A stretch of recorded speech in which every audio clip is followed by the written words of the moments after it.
Seems every year a new diet emerges, and soon after it come studies of the said diet, whether positive or negative. But what's the one diet that will work best for you? Let's see what science and common sense say about this. Diets vary in a lot of different ways. Paleo, keto, vegan, carnivore, and so on. Most diets almost completely cut out certain foods for you, and maybe this is where the problem lies. Can you live your entire life without eating some of your favorite cheat foods, especially when out with friends or during the holidays? The answer is probably not. See, the goal is longevity. Your body is still primal in nature. It wants to keep as much fat or energy as possible because it doesn't know when we will get our next meal or where from, even though we have more than an abundance of food at a moment's notice. You can't just lose weight and expect to go back to the way you're eating and your other habits beforehand. You have to find a middle ground to where it's sustainable long term. Our bodies adjust to our habits, remember that. You also have to consider that a variety of foods give you certain macro and micronutrients and minerals that you wouldn't be able to get otherwise. And just because something isn't natural doesn't mean it's not bad. Certain medications aren't natural, but it doesn't mean we should go away with them. On the other hand, just because something is natural doesn't mean it's exactly good for you. Poison ivy is natural, but I don't see poison ivy salad anywhere on my menu anytime soon. But what's the best diet to lose weight and gain muscle? Well, that's entirely up to you. Here's what I mean. One natural thing we do almost every day is eating. It's safe to say eating is habitual and obviously necessary.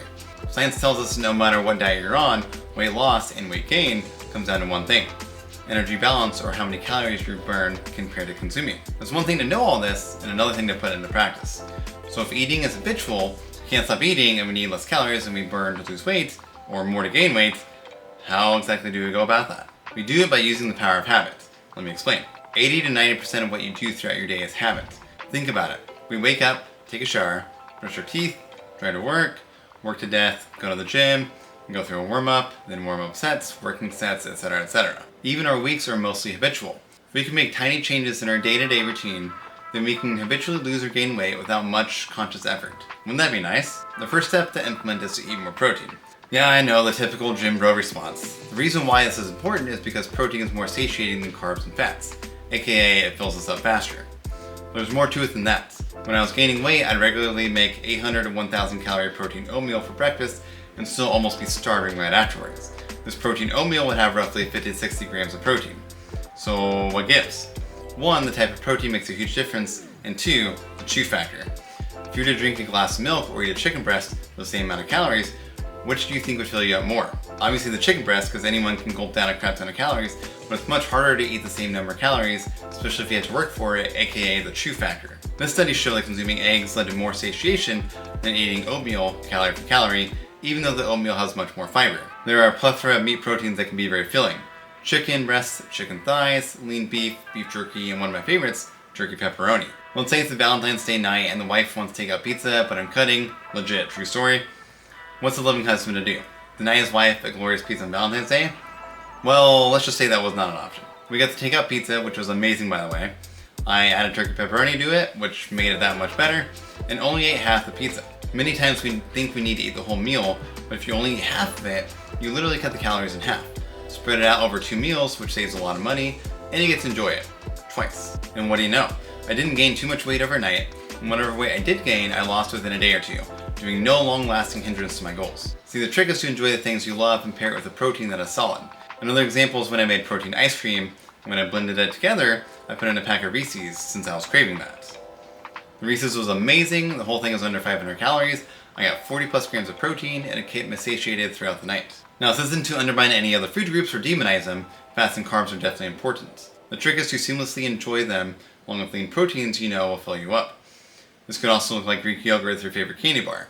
You still get the great taste in the protein and stay within your calorie goals. Another important tool is using carbs and fats to your advantage. Let's say you have 3 scenarios. 1, a plain lean burger. 2, a lean burger with some cheese and sauce on it. Or 3, a super fatty burger with a ton of cheese and sauce to where you have leftover cheese and sauce even after you mop it up with the burger right afterwards. Which one would you prefer? Most people would say option 3. Would you lose weight with this if you eat it every day in addition to everything else you're eating? Probably not. Now if you could have option 2 every day and lose weight, wouldn't that be pretty awesome?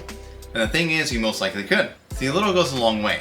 No matter how much of a foodie you are, if you load up on the additional fats and carbs, cheese and sauce, like in option 3, it starts to get to be too much after a couple bites. With option 2, where you enjoy unhealthy additions, or as I like to put it, less nutritious additions, in moderation you still get the same great taste without cutting any food groups out, with the added benefit of it being sustainable. The perfect recipe, pun intended. Seasonings play a huge role in this as well, since most seasonings have hardly any calories and can completely change the dish. The moral of this video is that when losing weight, there's a lot of gray area we can use to our advantage. It's not as simple as eating healthy or unhealthy, but more so more nutritious and less nutritious, and eating foods you enjoy in moderation or paired with more nutritious foods and lean protein.